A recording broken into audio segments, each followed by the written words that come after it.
didn't charge my phones, so I have to use my real phone. I'm not sure if I'm gonna have the space, but first session of the week, Monday. Didn't train last week deloading because I just put on too much volume. I've changed the training plan after the deload to mimic what I'm expecting to be doing for when we're actually outdoors in season. So it's still 4 days, but it's 3 days of real work and then 1 day of injury prevention. Actually 2 days of injury prevention, you could say. You've got 2 sessions where we're actually doing exercises that are trying to make me stronger, or at least maintain it, and they all drop down to 2 sets because it's maintenance. Monday and Thursday. Then you got Tuesday and Saturday. Tuesday adductor and hamstrings, and Saturday it's just isos. So that's going to be the week. Not going to show Tuesday because pointless really, but the other days, the real days, let's get straight into the week. I'm going to continue what I was doing the last time I did this, and we got another question from Adablaze, which is his final one, which is explain how to run 100 meters step by step, and also the 209, which is always 200.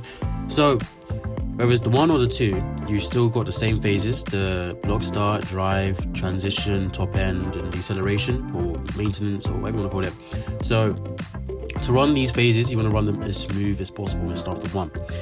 Run as smooth as possible. People like to say come on the blocks low. Don't come out low, come out as straight as possible. When I say that, I don't mean just pop straight out of the blocks, but you want to make sure that when you come out of blocks, you come out, obviously, you do actually want to come out low, but you want to make sure that the position you come out low in is your shin angles, not your upper body.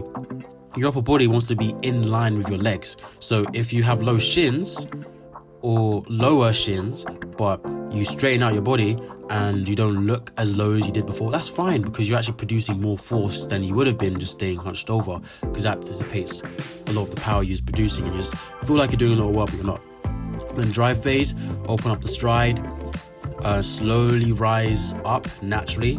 Because you're in a straight line from the blocks, it should be easier to do. And then the transition is just the in-between period between the drive and the top end speed phase, where you're now upright, you open up your stride to as wide as you possibly can, and the power output is starting to reach its max.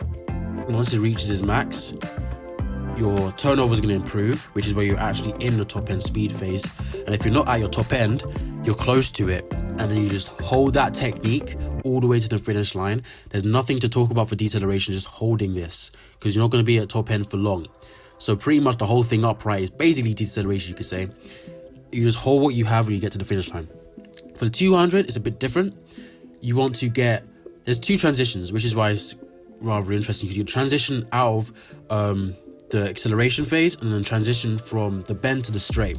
So for the first transition out of the acceleration phase is the exact same as the 100. You just slowly rise and then open up your stride. The only difference is you don't really want to increase the frequency too much until you get out of the next transition, which is the bend. So once you get out of the bend transition, when you're in the bend transition, you want to shift.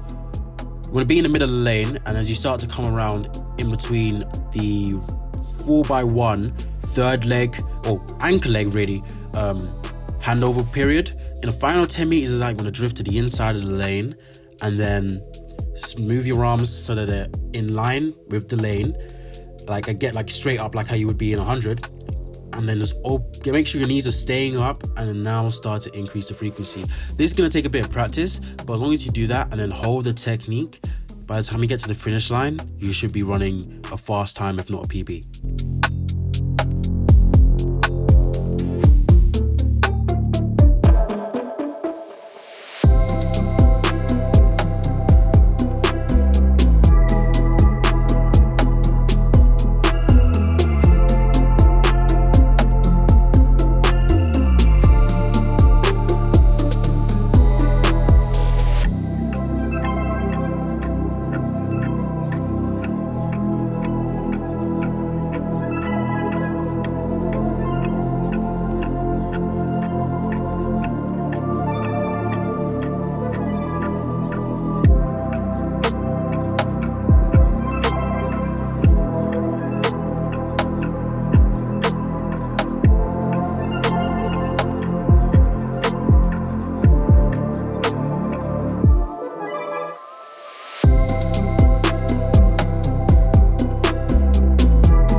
this is it. This is where the video ends. No Saturday session.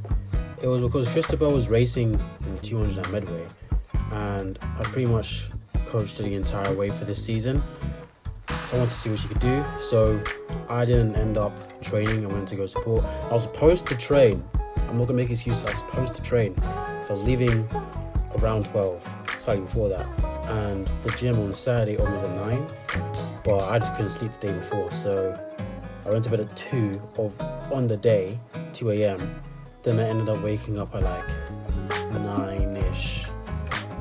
And then I just didn't go because it was really late. The gym starts at 9. I prefer to be there at 4 to make sure I can get the stuff that I need.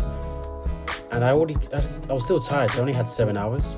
Usually I end up going to the gym at like 6, but I've noticed recently I'm trying to catch up on the sleep that I've been missing. I've been sleeping during the day and stuff like that. So just didn't do it. Doesn't mean I won't do it. We'll be back. Ooh, we're not doing it next week either. Okay, I don't know when we're gonna do a Saturday session, but you will see a Saturday session. This format of training is gonna be how it's gonna go. Next week I'm probably gonna remove the bench because the main focus right now is just maintenance throughout the entire season. We're not trying to get much stronger now. It's a bit late for that. Off season was really the best time for that. Bit of improvements in pre-season, but we competed so much that was made impossible. So where we are now is where we are going to be staying. But I have a choice. I can drop gym, which wouldn't really make much sense, or I can just keep doing it maintenance. So I can get through the sessions really quick without putting much fatigue in my body. And I'm just trying to keep the core stuff that I absolutely need. Maybe improve a tiny bit, but everything's just the bare bones, bare minimum, so that I can put more focus on the track and in competition. Because we deloaded early because we put myself under too much stress. So I don't want to do that again in the gym, especially now that we're outdoors, or gonna be outdoors. I need to be in tip-top shape because I've got a lot of championship meets in the month of May alone. Like literally the first meet out, we've got a champ, and then the next 5 days from that, another champ. And at the end of that month, we got another champ. And in between that, I've got an SAL, which obviously I want to start off the year right and make sure that when my team put me in, I can get like double the points. I mean, number one, come first, get all the points we can get. Whether I will, we'll see, but I want to make sure that we can start off strong and ready. So I want to make sure that I'm ready, not just for my competition in April, but March. And maintenance from now on is the way to go.